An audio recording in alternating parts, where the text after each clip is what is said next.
currently feeling like I'm failing in all aspects of my life. I'm looking for conversation starters from my spouse. This is not so much a question, but a statement that I received during a recent private event Q&A. And I don't know about you, but I feel seen even just reading it. I've been there myself. So if that resonates, stick around because by the end of this episode, you will have some super simple scripts that you could use to spark a conversation with the people around you to support you on the level that you need. This is especially for when you're feeling like you're failing and you know you need the support, but you're unsure on how to ask for it.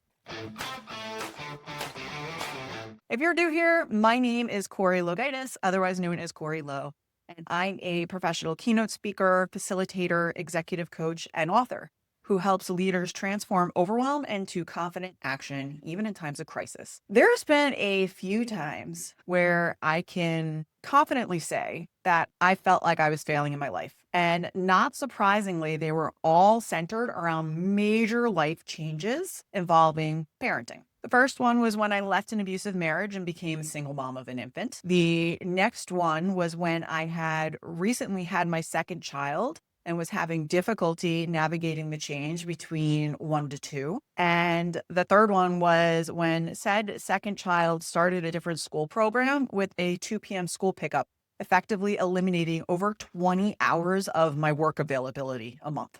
And in all three situations, when you break it down, truth was, I wasn't failing. I was handling a major life change by myself that usually 2 or more people handle together. So during this time frame when this would happen, my overwhelm culprit was lack of community. And I needed more support to get my head above water again. So during my divorce, I needed to have conversations with my family to step in and ask for help. After my second child, I needed to have conversations with my new husband. And the hardest part about all this was not that I felt like a burden for asking for help. It was that I needed to feel safe enough to be seen without it turning into a heavier defensive conversation. I'd love to know, have you ever felt this way? If so, drop me a hand raise emoji in the comments. So if you're feeling like you're failing in every area of your life, don't start with a heavy conversation. The goal is we want to start with a safe one. We want to kick this off with a gentle opener. We want to make it low pressure, low defensiveness from the person we're asking for support with. These gentle openers help enter the conversation without making it feel like it's some big, scary, we need to talk conversation. So some options could be things like, hey, can I share something that's been on my mind lately? Or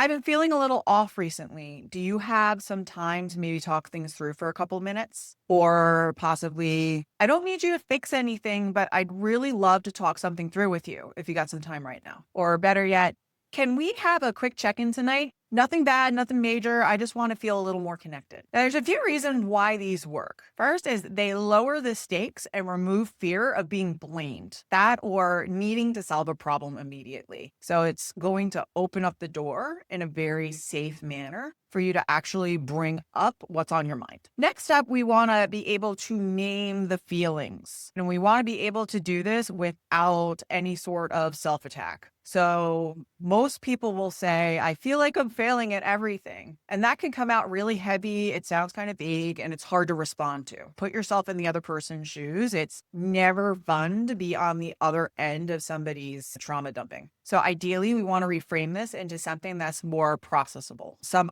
ideas could be things like, lately, I've been feeling like I'm not showing up the way I want to in a few areas of my life. Or I've been feeling stretched really thin and it's really starting to get to me. Or another option would be, I've been really hard on myself recently and I don't think that I've shared that with you. Or even, I feel like I'm carrying a lot mentally right now and I don't fully know how to sort it out. The nice part about these is it helps you keep ownership, that it's something that you're going through, but it avoids any kind of spiraling language that's going to make your partner or whoever it is you're looking for support from feel helpless. From there, the next goal is we want to create clarity around what it is that we need. So this is where most people don't guide their audience, and that's the missing piece. So without this, the spouse or whoever you're looking for support from will default to doing things like fixing the situation or minimizing it or shutting it down, which we want to avoid. You want to give them prompts that direct the kind of support that you want. So, for example, can you just listen for a minute before we try to solve anything? Or, I think I mostly just need reassurance right now. Is that something that you'd be open to? Or, I'd love your perspective, but just being honest, I really don't need any solutions just yet.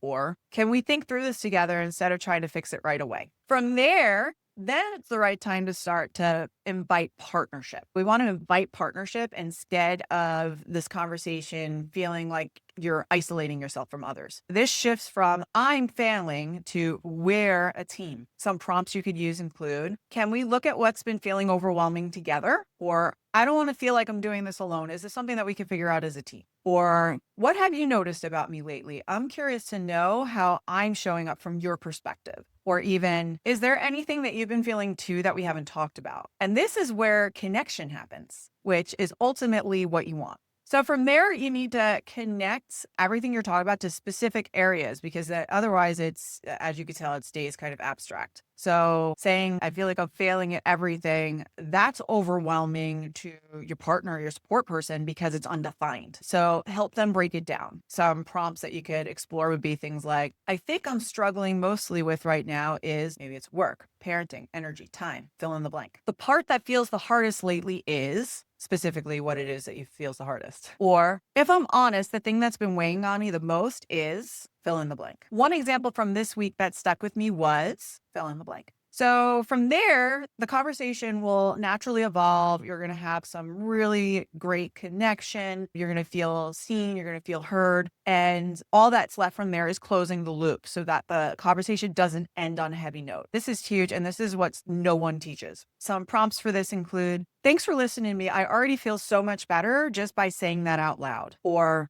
I don't expect us to solve this right now, but I am really, really glad that we talked. Thank you for taking the time. Or, can we keep checking in like this? It helps me more than I realized. And lastly, I appreciate you being in this with me. When you feel like you're failing in all areas, it's usually not a failure. It's a sign that something in your current reality isn't being supported by your current strategy. One of the easiest ways to navigate through this is by looping in your support team so that you're not going through it alone. So to recap, everything we talked about, you want to frame a psychologically safe conversation about you feeling overwhelmed by all the things and feeling like a failure about all the things by doing the following. First, you're using a very gentle opener.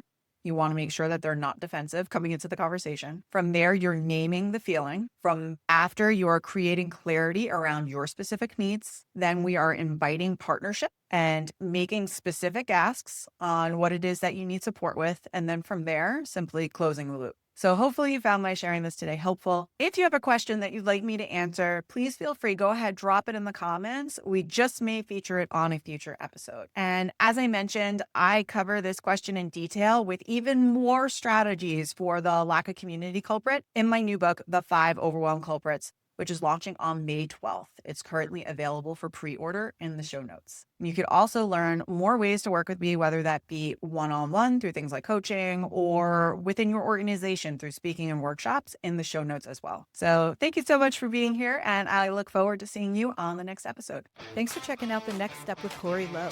If this episode resonated with you, share it with a friend, subscribe, and leave a review. Together, we'll transform overwhelm into action, and we'll keep taking the next step towards confident leadership. See you next time.